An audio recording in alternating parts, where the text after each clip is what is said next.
Hey everyone, Mariah Day here. I'm honored to serve as the executive director for your Kansas State Rifle Association. I'm really excited about the guest we have with us today. To introduce our guest, I'm going to go ahead and send it over to your KSRA president, Travis Couture-Lovelady. Thanks, Mariah. Welcome, Derrick Mein. Great to have you with us today. Bred to the KSRA, Kansan from Paola.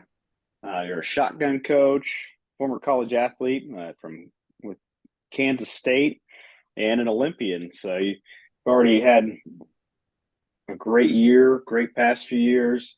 Stellar medal count of the ISSF in Azerbaijan last year, and now you recently earned the honor of once again representing the United States of America at the Olympics in Paris this summer. Derrick, welcome. Hey, glad to be here. Travis, as long as we've known each other, you could get my last name right. It's mine, not Maine. Yes, yes, yes. That's reading from a script. I know better. Well, glad we got that out of the way for everybody, and now people will know. So that's great. So Derrick, that's awesome, and I'd like to kind of dive a little bit into your background. Kind of hear kind of your backstory. I think our viewers would love to hear kind of how you got started in the shooting sports. Kind of your first experiences in the shooting sports. Who brought you up in that. Tell us about your family, all that kind of thing. Whatever you want to tell us.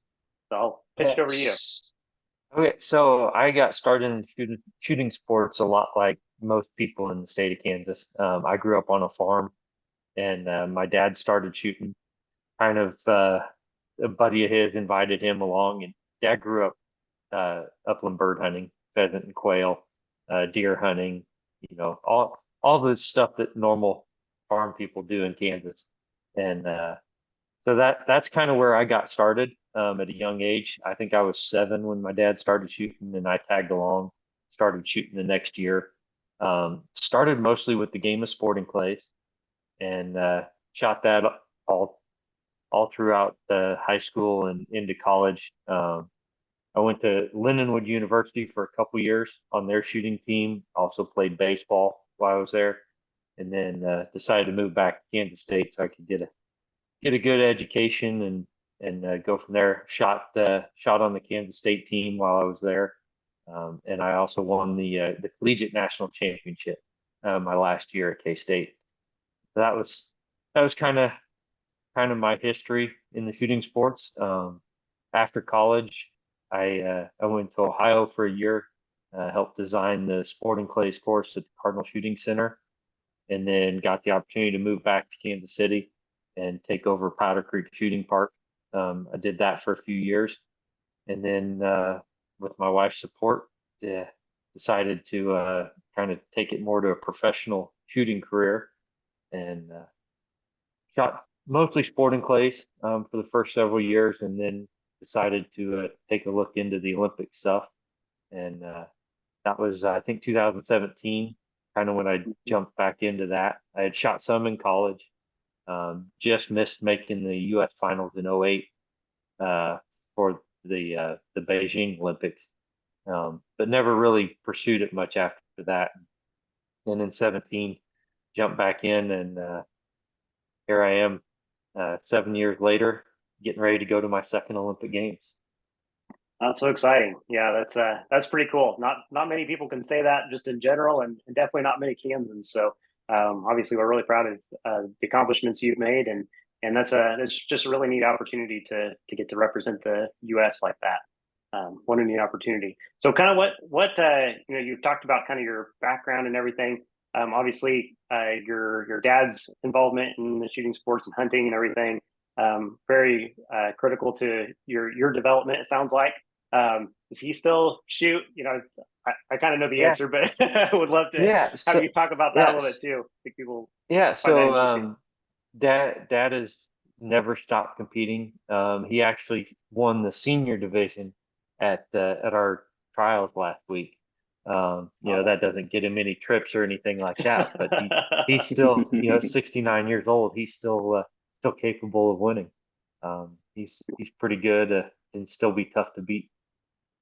That's awesome. Yeah, I saw the interview you had the other day or yesterday, whenever it was, um, and they were talking about you and your dad, competing for that medal count, and you can't let him get Yeah. ahead of you there. So it's nice to have that friendly Yeah. competition.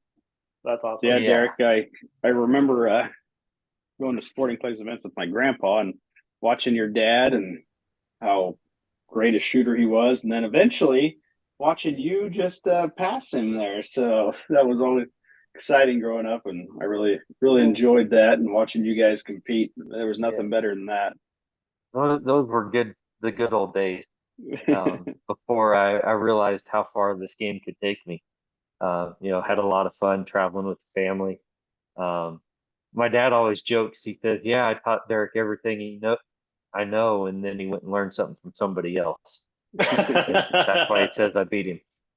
Yeah, that's kind of the goal of parents, I think, is to teach your kids everything and then hope they learn a few things from somebody else too, so they can be even better. So that's really neat. What a cool opportunity there. Yeah, so you obviously shot competitively at the collegiate level. Travis did too, or tells us he did.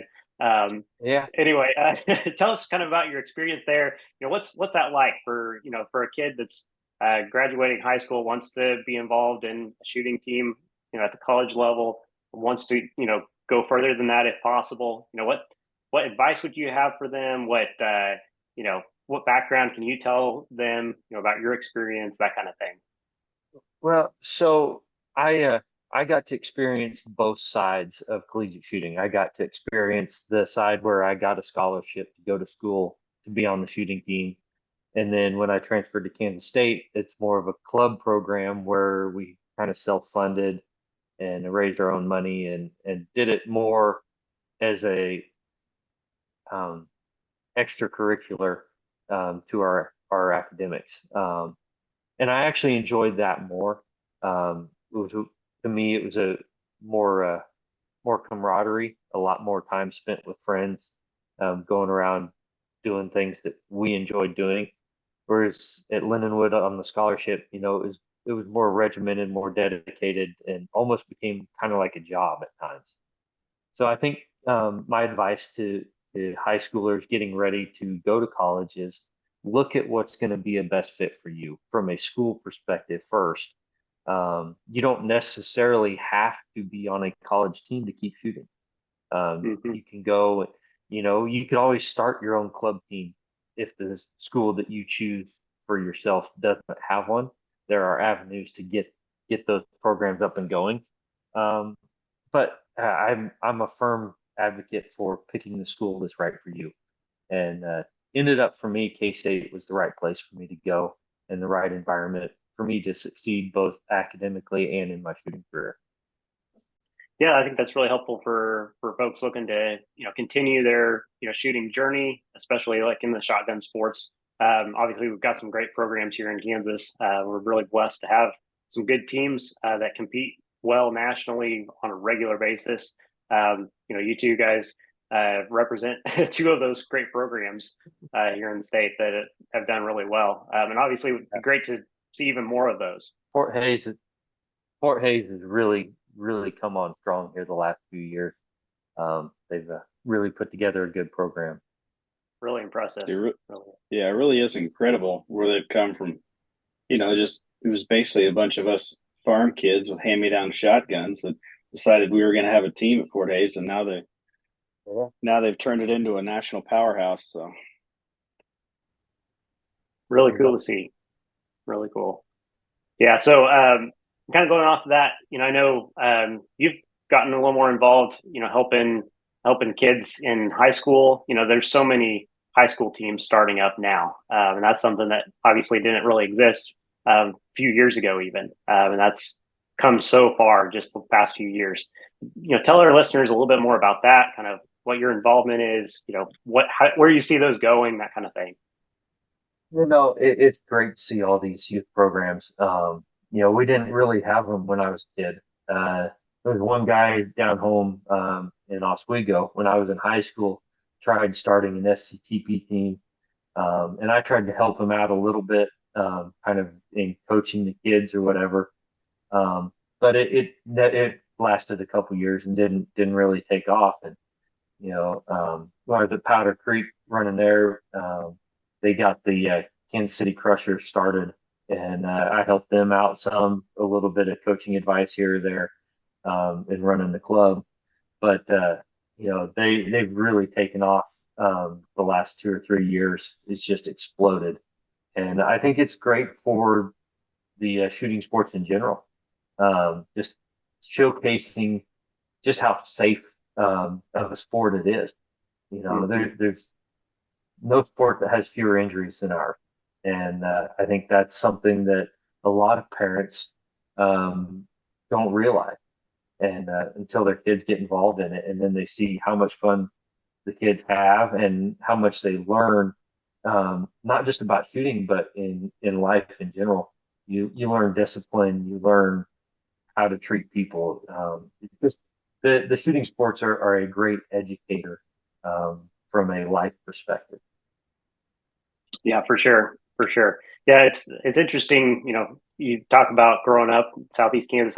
I'm a Southeast Kansas kid myself. Grew up in Altamont, so fairly close to where you were, and there just weren't those opportunities as a kid, to go do that. 4-H teams did some shooting stuff, but beyond that, there just weren't opportunities. Definitely not school programs or anything, and now they're competing, doing well. I did the 4-H shooting sports when I was in 4-H, and all of that I did was give talks and make a present or a deal for the county fair. Right. And that's really the only opportunities I had in the 4-H shooting sports. There wasn't there weren't any real competition. No. So it's definitely good to see all those opportunities available for kids nowadays. For sure. For sure. It really is wonderful to see that. I started 4-H, but I wouldn't have got into competitive had it not been for Grandpa doing it. And to see all these teams popping up, like they're all over the place around here, really is wonderful for the sport, for the entire disciplines. Right. But I had a few questions for you on that regard. Okay. So many of our folks are familiar with sporting clays, but most are probably familiar with American trap, American skeet. So can you tell us about the differences between the game we're all familiar with American trap that I can drive less than a mile and go shoot that, familiar with that, and then the Olympic discipline that you'll be shooting in Paris and have been shooting?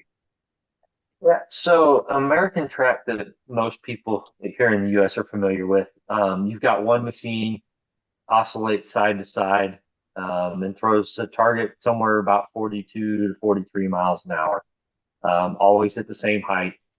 And you shoot from different yardages based on your handicap. There's a singles event where everybody shoots from the same yardage, and then you have a double variation of that. In Olympic trap, there are actually 15 machines, and they're all underground.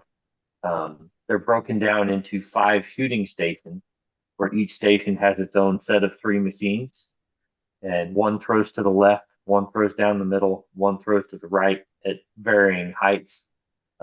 There's 9 different settings that tell you what the height and angle of each machine is supposed to be.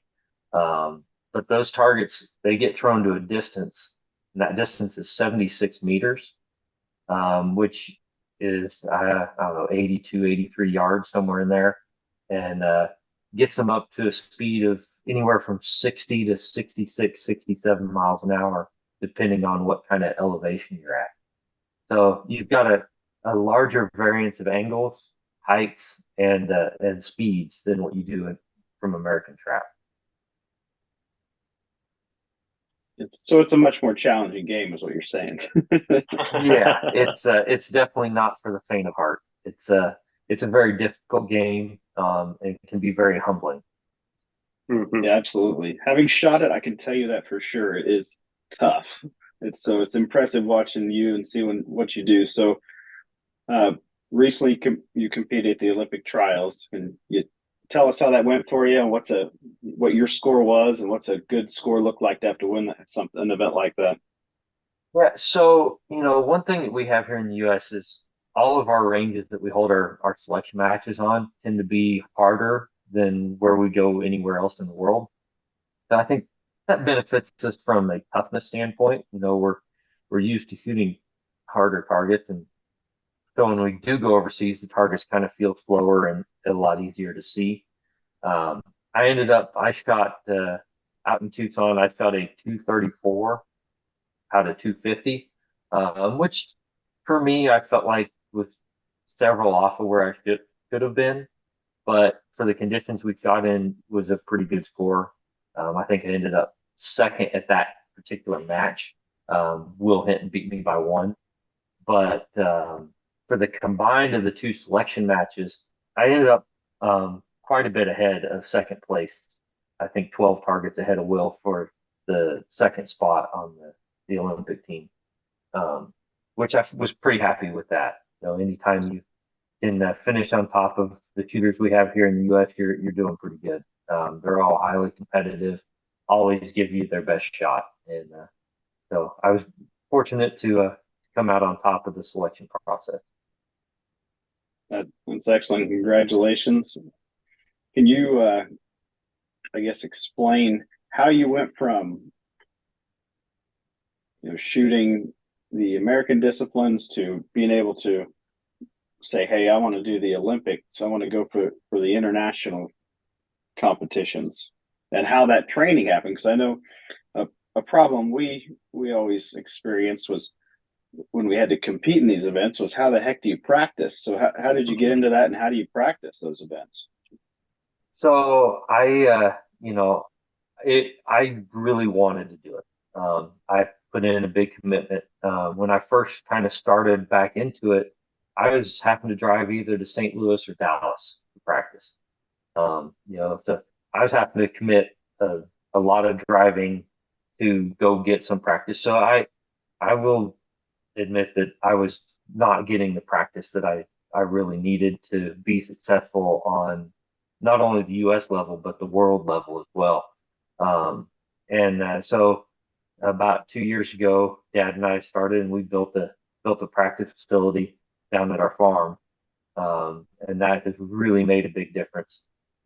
Actually, got it up and operational the day before I left for Croatia in 2022, and that ended up I became the first American since 1966 to win the World Trap Championship.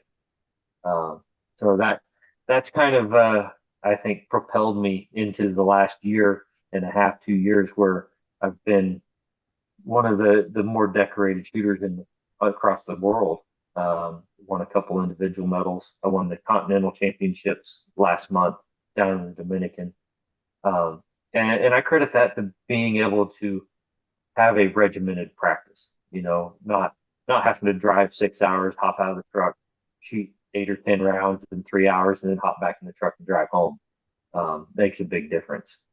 So, but as far as transitioning from the American stuff and sporting clays, it's two completely different mindsets almost. Um, the American games are all about breaking big scores and not making mistakes. Whereas the international stuff, it's how you handle your mistakes. It's kind of like hitting a baseball. Mistakes are going to happen, and it's how you react on the next one that makes the difference between winning or losing. Absolutely, absolutely. And I'm trying to remember which event it was in, but I was really impressed by your mindset, your ability to get back after I believe you had some misses right out of the gate, and still had to recompose your mind, get back in it, and you ended up Yeah. So doing very well. So I'm sure you could talk about yeah, I've that. had two of those. One of them was there in Croatia in 2022. In the finals, I was 22 straight and missed my last three targets, which ended up putting me in a sudden death shoot off to move on to the medal round. Mhm. And that shoot off was also for an Olympic quota spot. So that was a real big moment. That shoot off took five targets, and I prevailed, and then went on to win the gold medal. And then down in the Dominican last month, I missed my third, fourth, and fifth target, and then broke the next 45 to win gold at that match. So it's it really is. How do you handle the adversity, and when it goes bad, how quickly can you correct it, and how well can you hold it together? Good advice Absolutely, very for impressive. everything in life, I'd say. True story. Yeah. That's cool. That's neat. Yeah. So, kind of tell us a little bit more about, what you do with the rest of your time. Obviously, you can't spend all your time practicing as much as you'd like to. You got to, Yeah. make a living and, feed your family, put food on the table and such. How do you spend the rest of your time, and what does kind of a practice session look like for you, just kind of in general terms? So, for the most part, when I'm not on the road competing or practicing, I'm at home with my family. I've got a daughter that's 7 years old, and my wife, and so I try and spend as much time with them as I can. I do some shooting instruction. That has, my schedule for that has really been limited the last 3 or 4 years, putting all the effort into the Olympics. But I do still make some time to make myself available for shooting instruction, mostly on sporting clays. I'll do a little bit of trap and skeet, but mostly just sporting clays. Um, uh, my normal practice session, I'll drive down to the farm and I'll open up the bunker. I put a lot into my first round, the first 25 targets through the whole round. Kind of simulates a competition. There is no warm up when you're shooting the Olympic stuff. You got to show up. You get two test fire shots where you just shoot into the air, and then it's go time. You got to be flipped on sometimes as early as 8 o'clock in the morning, ready to go. So I really put a lot of emphasis on that first round, and then depending on how that goes, I might shoot a second round, or I'll go straight into some drills where I'm shooting kind of known targets or repeating targets, or just different drills, and then I'll usually finish off the day with 2 or 3 rounds, kind of back to back to back, just to make myself a little bit fatigued, and I feel like that's where I build the mental strength necessary to be competitive. Perfect. Yeah, that's awesome. I had a few more thoughts on that, and I said, Derek, your wife Diana, I remember she used to shoot. Does she still shoot? Does she how does she tolerate your shooting and all that time Um, commitment? she, she's a very patient woman. She's the one that kind of provides me the opportunity to do what I'm doing. So she's able to take care of the home and all that stuff, to allow me to travel and compete. But yeah, she was pretty tough competitor in her own right, through college, and really all the way up until our daughter was born. She was shooting quite a bit. She won she's won her class at the state shoot several times in sporting clays, and um, I think she won E class at the nationals one year. So she shot pretty well on her own, on her own accord, and she still likes to shoot.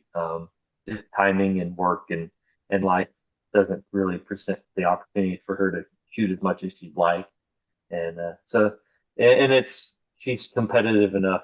If she can't do it right, she kind of avoids it, but she still likes to shoot, still likes to compete. That's great, and I expect you plan to get your daughter into it eventually too.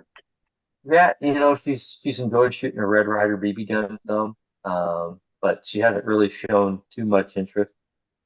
Although the other day I did get her to pull the trigger on my gun with it on my shoulder, and we hit a target flying through the air. So that was kind of a cool experience. That's a nice step. That's awesome. Um, I know one one thing that is on the mind of a lot of shooters is the costs associated with it and ever increasing costs. So it's not cheap to practice. So how are you able to do it? I'm sure you have some wonderful sponsors. Can you talk about how you're able to do this? Yeah, so I'm very fortunate. I've got a great group of companies in my stable. The first one is Federal Ammunition. They're a big supporter of all the shooting sports, but they've really taken good care of me the last few years. I shoot a Kohler shotgun. They're made in Racine, Wisconsin. The only premium competition gun made in the U.S. So pretty fortunate to have them on my side. And then I just started working with Randolph Ranger for my shooting glasses. But they all take really good care of me. And and then Chromatic Traps. They help me with the process of putting in my practice bunker, and so I'm real fortunate to have a good team behind me, and they make it all possible. And that's great. We have some wonderful companies in this country, and I'm happy to hear that a lot of them supporting you and pushing you towards the Olympics. And on that note, what happens next? What's the road to Paris look like for you in the next few months? So in April, I'll go to Doha, Qatar, for a World Cup event. And then I'll go on to Baku, Azerbaijan from there for another one. And then I'll be home for a little bit, and I'll go to the World Sporting Championships in New Jersey. And then in June, I'll go to Italy for the last World Cup of the year. And then when I get home from there, it'll be all about training and making sure everything's ready to go to Paris. Excellent. Well, best of luck to you in that. Sounds like you got quite the hectic schedule. We're all proud of you. We're rooting for you here. So, Derrick, thanks a lot for joining us, and Mariah, close us off. Thanks for having me. Yeah, appreciate it, Derrick. You want to tell everybody really quickly how they can follow you on social media and how to find you, that kind of thing? That way, folks can keep up with what you're doing and your updates. Yeah, so you can find me on Facebook, Derrick Mein, or on Instagram. I think my handle's Derrick.Mein, I believe. But that's the easiest way. You can also follow along with USA Shooting on their social media, and then ISSF will also keep stuff up to date on their website and social media. Perfect. Awesome. Well, really appreciate it, Derrick. Thanks to everybody for tuning in today. Go give Derrick a follow if you are involved with a company that could help sponsor him in the future or help him out. Make sure you reach out to him and do that. But thanks for tuning in. Hope you'll use Derrick as a resource to kind of improve your game, and that you'll join us in cheering him on as he heads across the world to compete and represent Team USA the rest of this year and beyond, especially to Paris for the Olympics. Thanks, everybody. Feel free to follow us on Facebook, Twitter, Instagram, and subscribe to us on Facebook. Have a great day.